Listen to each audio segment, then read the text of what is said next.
To Catch a Predator's host behind bars, a British exit from Europe still in turmoil, 19 killed in ISIS attacks in Syria, and in the big news, a silver platter buffet of Big Macs.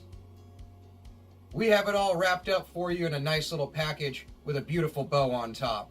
This is The Morning Dump.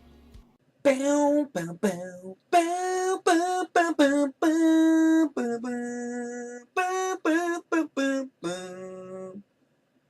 Boom, boom, boom, boom, boom, boom, boom, boom, boom. Ba-da-da.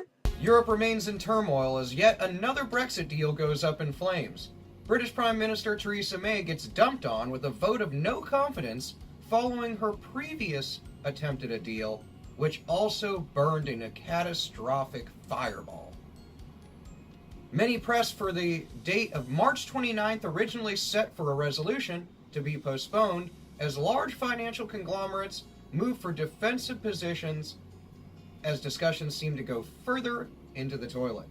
Across the waters in the good old US of A, tensions rise in a government shutdown as big players like JP Morgan Chase proclaim it to be a naive and petty tactic to avoid results. They see it as a self-inflicted wound negatively affecting the US economy and the global markets. Discussions have lagged, and amidst this separation anxiety, the big true crime seems to reside.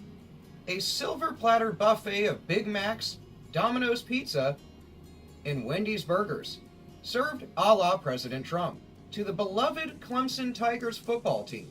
Weird flex, Prez, but we digress.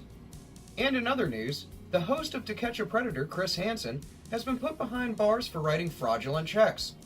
You would think a man prized for being the one to put so many behind bars for just simply bringing porn and sodas to 13-year-old girls at 2 o'clock in the morning would have more than $13,000. Hanson reported that the money was for advertising and marketing for a new show called Hanson vs. Predator, something he started a Kickstarter for. It should have been called To Catch a Fraudulent Check Writer. In some real fake news, the Washington Post newspaper is in news today and throughout the last couple of days after a fake circular called The Washington Post has made its way around Washington, D.C., around the White House and the subway system in the area.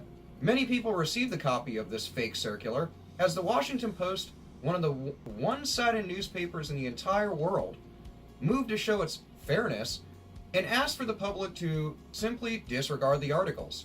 Another funny and ironic aspect to this story is that the Washington Post also had to move to strike down the misconception that Donald Trump had not secretly stepped down from office and that Mike Pence was not the president of the United States. And in our last bit of news, a little bit of hope, as an impromptu kicker tryout is held in Chicago, as thousands of Chicagoans gather to watch many attempt to make the same 43-yard field goal that the new Steve Bartman of the town, Cody Parkey, missed and doomed the Chicago Bears to not making the playoffs. Ironically, and to put a sweet, sweet cherry on top of this story, not one of the 100 participants in the kickoff were able to complete the attempt. Well, that's a little bit of news from our weird world. We're out of time, though, and my legs are going numb. This has been The Morning Dump.